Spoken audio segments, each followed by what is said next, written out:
Now we know how Charlton Athletic felt. Great way to finish the game. Probably deserved on the second half performance. Yeah, I feel like, you know, equalising in the last minute there was probably at the least we deserved in the game. I thought we had a much stronger second half than the first.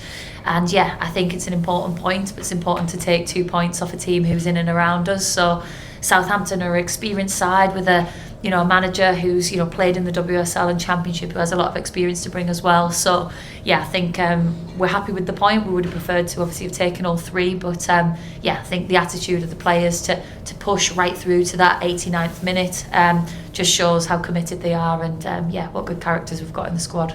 Was it a case of getting the half-time 1-0 down and just reassessing it and going from there? Yeah, I think we'd went with a box in midfield, and we didn't feel like actually we were getting as much success from that as we'd hoped. And actually we changed the shape in the second half. We played in a 3-5-2 in the second half, and having that extra player in a higher, more advanced position, I thought helped the team. And then I thought Amy's introduction actually gave the team a bit more energy. And yeah, we just looked to push on from there. It was good to get Liz some minutes today as well. She had a bit of a knock during the week, so she wasn't in a position to start the game. But yeah, I thought again she did well when she came on, and as did Sophie Hayward actually. I thought there was maybe even a penalty shout in there for Sophie as well. But yeah, credit to the girls in that second half. It's important to have a squad of players, and I thought those players who came off the bench really impacted as well. Cheers. Becky, it is only the points, you mentioned that, you want 3, but what can a moment like that do for the team going forward? Yeah, I think it's important, as we've said previously, not to get too high with the highs and low with the lows, because I remember reflecting after the Charlton game, and if you're in the Charlton camp, you're like, wow, we've got a point from it. But for us, it felt like 2 points dropped. So I think it's almost the other way around today. We're delighted with the point. It's still just a point on the board. But I think for Southampton, it'll feel like 2 lost.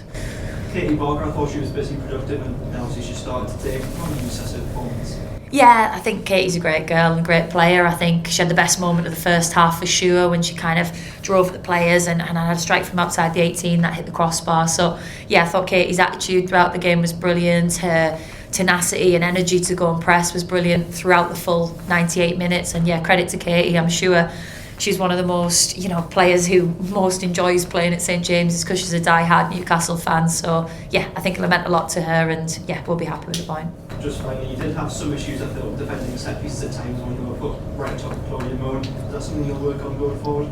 Yeah, definitely. I think obviously Potsy is a really important player for us in terms of that zonal area from set pieces. So when obviously Potsy came off injured, it was obviously an area of vulnerability for us. And yeah, I think set pieces is such an important part of the Women's Championship. So yeah, something we'll review again. And yeah, I thought Claudia did well after the early mistake. I thought her attitude and actually maturity to see through the performance really professionally. I think she made some excellent saves in that first half as well. Cheers. Becky, fantastic win against Birmingham, and then Bristol last week, and then the point today. How do you think we get some like consistency, because we seem very up and down at the minute?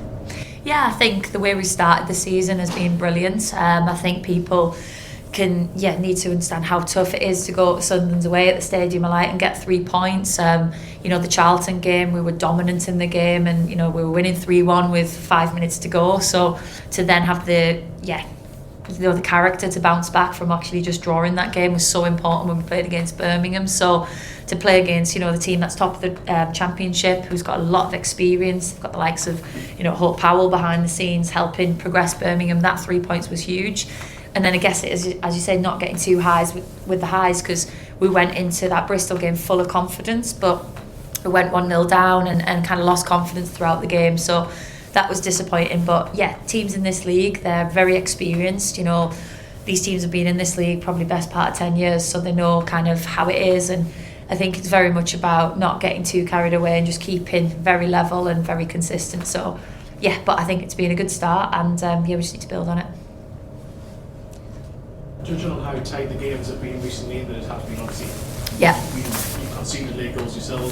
You've scored loads of late goals. Yeah. It feels like a league of fine margins in terms of that closest to the league. Is that how you find it at the minute as well? That it is very much time? Yeah, it's such fine margins. I think teams go right to the wire. Obviously, we're lucky that we pinched that goal in the last minute today. But, as I said, we only need to reflect back to Charlton to see, we're 3-1 up against, a very established team in the Championship with 2 really experienced coaches. And then we've thrown it away with 10 players and lost that 2-goal advantage. So, yeah, you've got to keep your concentration. I think that's the biggest thing I can say. As you go up the leagues, the level of concentration needs to be spot on, because it is moments of the game, it's fine margins that can determine the result.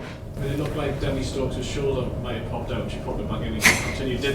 Was that the case, and what does that say about it? I don't think so, but I think, she took a bang on it when she fell, definitely. And Demi, is tough, so she wouldn't have come off in that moment when the game was so tight and so close. So fair play to Demi. I probably need to assess that with the physios, but I think she'll be fine. Well done, Becky. I mean, that's the 7th time Newcastle United Women's actually played at St James's Park. We're unbeaten those 7 games. Yeah. So, to start off, just how's it feel just being so comfortable being able to play with the tens of thousands of fans and making sure we always get result every time? Yeah, that was something I definitely didn't want us to lose. I wanted to make sure that we're still unbeaten. At a stadium, at St James's Park, and it's just something that's really important to me. Then when we go to the likes of the Stadium of Light or to St Andrews, we're really competitive as well. So I think it means so much to myself and the players to be at St James's Park and showcasing ourselves to the fans in great numbers. So I'm delighted that we're still unbeaten. Obviously I'd much preferred it to have been a win, but I think we'll take a point against a good Southampton side. War flags are displayed today during the scene was our Senegal-European players and also with Beth Thon. I know for you in the person that we've seen that before, but just how's it feel seeing your players now we get all these displays and war flags? Yeah, it was brilliant. I thought when we walked out and saw the flags, it was so special, and I know that'll have meant so much to, as you say, Georgia, Beth, the Grace Donnelly with the retro goalkeeping shirt, it was brilliant. Katy Barker, the one on the left as we came out. So I think the girls are just so appreciative of that. They're buzzing, and it just makes them feel empowered going on the pitch, seeing the support. And finally, just want to say, of course, Liverpool next week. Top class WSL side. So just going into that game. How we're going to prepare for that one. It's going to be a real test at Kingston Park. We'll be preparing as professionally as we can throughout the week to ensure we're in a great position going into that Liverpool game. Obviously again, the Cup, we want to be competitive. We put on a great display against Everton, and there'll be a few players who haven't had as many minutes who want to showcase what they can do. Again, players like Sophie Hayward, I thought she was brilliant against Everton. She came on and did well today, so it'll be another good opportunity for players like her to show what they can do. Hi Becky, you got a terrific performance by Deanna Cooper. Defensively she was brilliant, and especially getting in the Gallowgate End, getting that point. So were you pleased with that, the way she was performing? Deanna is a great player, as well as a great person to have in the group. I think she brings a lot of great experience to the group. She's a WSL winner who's played for Chelsea under Emma Hayes and trained and played with some fantastic players. So she brings a really calm and collected head to the group, but also she's got amazing technical capability. So I was glad she could showcase them today. I'm really pleased for her that she grabbed the winner. Another question. Obviously, Beth Thon had another fantastic game, all 9 minutes just being in the Thorns, Southampton's side all the way through. So that's going forward again. Is that something that you want Beth to continue pushing?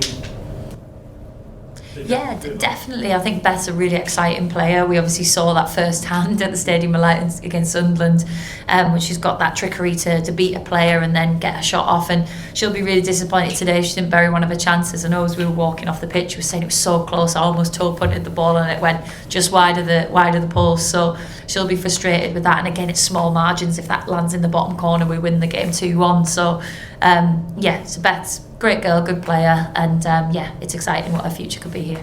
And last question for me. Obviously with the crowd, all that 90 minutes, and all conceded earlier on, they were behind the team 100%. Did the lasses feel more confident and wanted to, obviously, give the crowd more to join in, kind of thing? Yeah, definitely. I think the crowd is such a big part of what we want to do, because we want to inspire that next generation of kids in the crowd, wanting to, especially little girls in the crowd, to be the next Katy Barker, the next Beth Lumsden, the next Charlotte Potts. So to see the crowd again come out in numbers is so important. And I know it was a little bit of a less crowd than what we've had previously, but it was so noisy, and especially that last 10-15 minutes of the game, you could really hear the crowd behind the girls. So yeah, I'm super proud and super pleased about everybody that came out and watched, and just really grateful.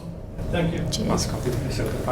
Hey Becky, Hey. Fourth division games, third division, and now the championship here Yeah. at St Maximin Park. It's been a brilliant journey, so well done on that. Thank you. The unbeaten record, of course, as well, that stemmed across those years. Yeah. Is that something that's discussed internally? Because there was obviously huge relief on the sidelines at the end there. I don't know, because honestly when we scored, like someone jumped on me and I was like, get off me, get the ball on the spot, like I want to win.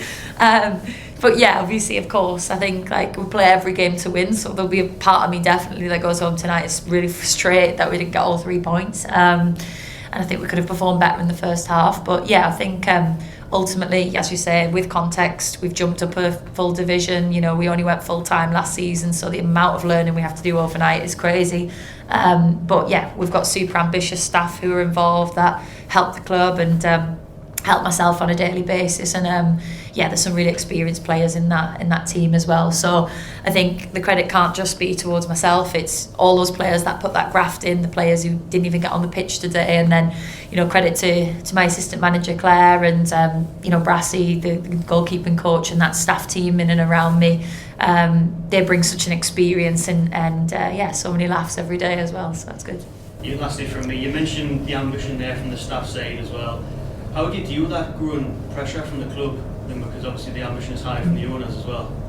Yeah, it's interesting when everyone talks to me about pressure this season. I'm like, there's way more pressure last season when you're the only full-time team in the league. So I actually don't feel as pressurised at the minute. But I think ultimately, like, I'll always put the pressure on myself. If I didn't have the club's support, I would put pressure to win because I play every game to win. So it doesn't feel that way. But at the same time, I would be stupid if I didn't see pressure as it is there, of course. Like, this club is the richest club, and it could, you know, bring in a new manager with new experience. So I'm always on my toes, learning and trying to be better to help the team. So yeah, it's a good balance because I feel really supported here.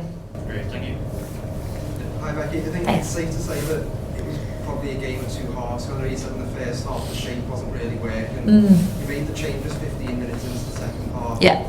How important were those changes in terms of essentially changing the outcome of the game, and two, like the flow of the game, which seemed much more settled than that 3-5-2 that you mentioned? Yeah, definitely, and I think that's something for probably Claire and I to really reflect on. We wanted to box in midfield because we wanted that extra overload in central areas, and when we didn't have pressure on the ball, Lois dropped into a back four. So there was a lot of thinking around that during the week, and there was bits where I felt like the box actually narrowed their midfield, which meant we actually got more space in wide areas because the Southampton wingers were quite narrow. So in one respect, I thought Demi got a lot more space on the first half.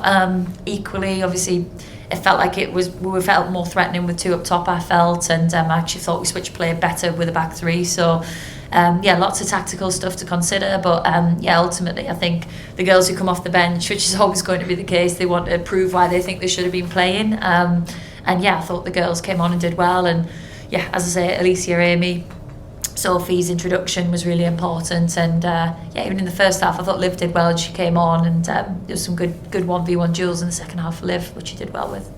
And then just finally from me, there was a couple of decisions that you didn't feel like went your way. Yeah. But we've spoken about the crowd and how the crowd really seemed to get fired up after that, and there was a terrific noise for the last 20 minutes or so. And then as we saw those pandemonium when the goal went in, what is your message to the fans for sticking with the team for 100 plus minutes? Yeah, I think credit to the fans. I think that gave us that 12th man to get us across the line. It really did. Because it was, yeah, I mean, I won't want to comment obviously on the officiating, but at the same time you probably see from my reaction I wasn't happy with some of the calls. But yeah, I think going right through to that last minute of the game, it's so important to keep pushing, and it just gives you that extra wave of energy having the fans behind you. So yeah, just thank you to everyone who came out and supported us. Last one up the back. Just looking over the journey over the last few years, how do you feel like you've developed as a coach along that journey? Yeah, I think coaching is about 5% of what I do. I think honestly the amount of management side off pitch is just, yeah, I've grown massively on and off the pitch across the last 6 seasons. So yeah, when I first started here, you know, it was like I had such a small staff team. There was me and probably a physio and a couple of other coaches. So to now have such a, you know, big team of staff behind me and the club's support now, obviously financially, and that emotional investment in the team is massively important. But yeah, I think me professionally has improved a lot and grown a lot. You know, I mean, I'm still a sore loser, but I am much more calculated in my approach and more professional in my approach. I don't want to scream the house down as much. I am a bit more level-headed, so I think I've definitely improved a lot in that respect. But I'm still as competitive as ever, and I think for me, it's like I'm on this journey, and I'm not finished making memories yet. And I'm definitely not, finished taking this team. Is my ambition to take this club to the WSL. So yeah, I think there's always the part for me when we talk about pressure. Is that I've left if I left today, like, I would leave the club in a better place than I found it. So that relieves a lot of pressure for me regardless. But I think, I want to take the team to the WSL. So that's my main aim, and I won't stop till we get there. Looking back, had to go to before the pandemic to find the last time the club lost 2 league games in a row. How important is that record for you, and how important is the strength of finishing games for you? Yeah, I remember thinking that as there was 10 minutes left. I thought, I do not want to lose 2 on the bounce. That's just not how I roll, really. So I was really determined to make sure we got something out of the game, knowing I wouldn't be fully satisfied with the points, but at the same time ensuring that it wasn't 2 losses on the bounce was important going into these cup games.